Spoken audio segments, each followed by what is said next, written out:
Good day. In this video, we'll discuss investing decisions. In the previous video, we discussed the first part of our financial decisions, which is the financing decisions. In financing decisions, we talked about how much, how, and where are we going to get our finances. And here in investing decisions, we talk about what investment, which investment, and how much will we get if we choose this particular investment apart from all the other proposed investments that we have in our disposal. Investing, simply put, is the act of allocating resources, money, with the expectation of generating income, generating more profit.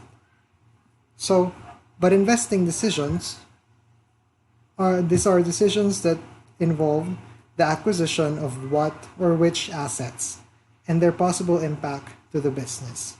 Investing decisions gives us not only an estimation of whether or not the investments that we're going to get, that we're going to choose, would affect the business, but rather it would evaluate the quality and the prospective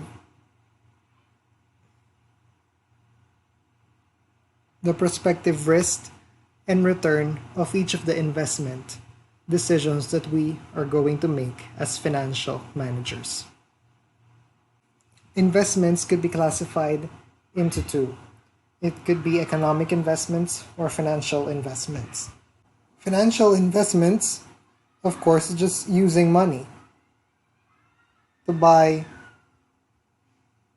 stocks, bonds, funds, in exchange for more money by the hope of it incurring interest. In the long run, in the hopes that our investments, that these monetary and financial investments would grow more money and will increase in interest, increase in value over time. Economic investments are additions to the capital stock of the company. It could be equipment, machines, land, property, production facilities, or other higher quality materials that we could use to produce better profit, better income. It could also mean, acquiring additional manpower. So we invest in the people, we invest in these machineries, in these properties, in these equipment, in the hopes that it will give us more profit in the future. So let's discuss economic investments. Economic investments could be divided into two types, and it is the capital budgeting and the working capital.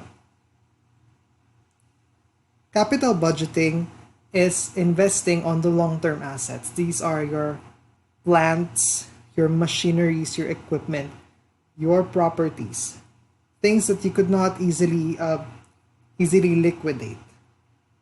Now, working capital means maximizing the short-term or your current assets. So we discussed that economic investments range from equipment to the materials. Capital budgeting involves these heavy-duty equipment. Working capital involves our raw materials. Working capital is the investments that we use for the short term, or this is for operating our business. Capital budgeting is for their fixed assets. Next, we discuss how do we decide? How do we take the leap of calculated faith?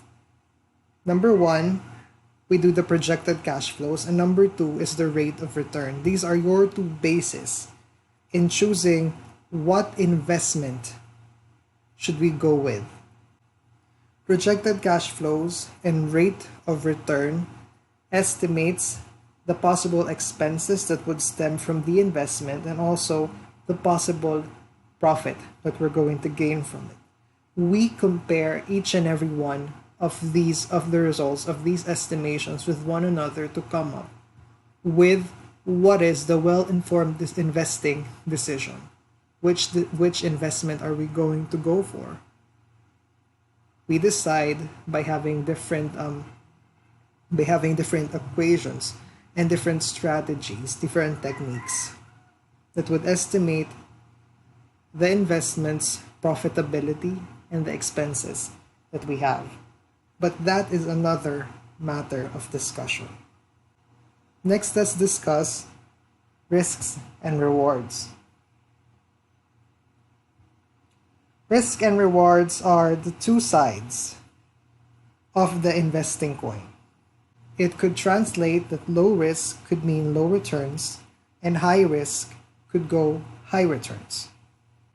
And we have three different categories for, say, the determination, the classification of the risk. Number one, we have the risk appetite. The risk appetite is your risk hunger, essentially. How much risk are you willing to take?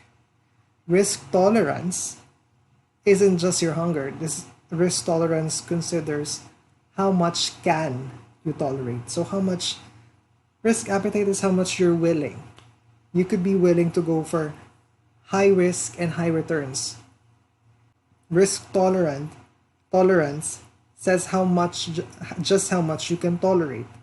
How much can you accept? How much can the business accept? Risk threshold is quantifying your risk tolerance. That within this level, for example, just 50,000 to 100,000, that is all of the risk that I'm willing to lose, that I'm willing to take. So I could lose that many. Risk threshold quantifies your risk tolerance. Risk appetite is just basically how much you're willing to give. Risk tolerance is how much you can give.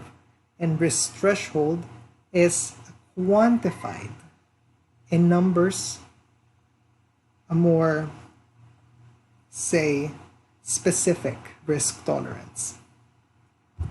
Finally, we'll discuss the different kinds of financial investments. We have your bonds, stocks, and your funds. Bonds generally are government-issued investments. This could be held for at least 3 years and 5 years, 10 years. The longer it is, the more investment, the more interest it could acquire. Bonds, investing in bonds are generally safe since it is secured by the government. Stocks, these are for your private entities, private corporations. The equities of these stocks is what makes up all the other businesses. We play with stocks in the hopes of having an interest, a change in the valuation per share of the stocks that we had. For example, it is very rampant in social media on investing on Jollibee, on Chowking, on Apple, and all these other big shot companies. Because back then, say in 2011, it was only 100 per share. Right now, it's 300 per share, 400 per share. That is what we expect when we are investing in stocks.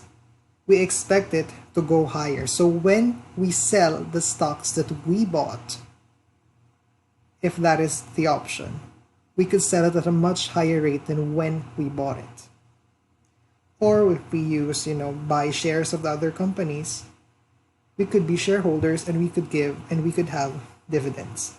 Funds is just a pool of different financial investments that is expertly handled by a financial manager who knows the stocks very well, the stocks of the different businesses that we are pulling in the funds.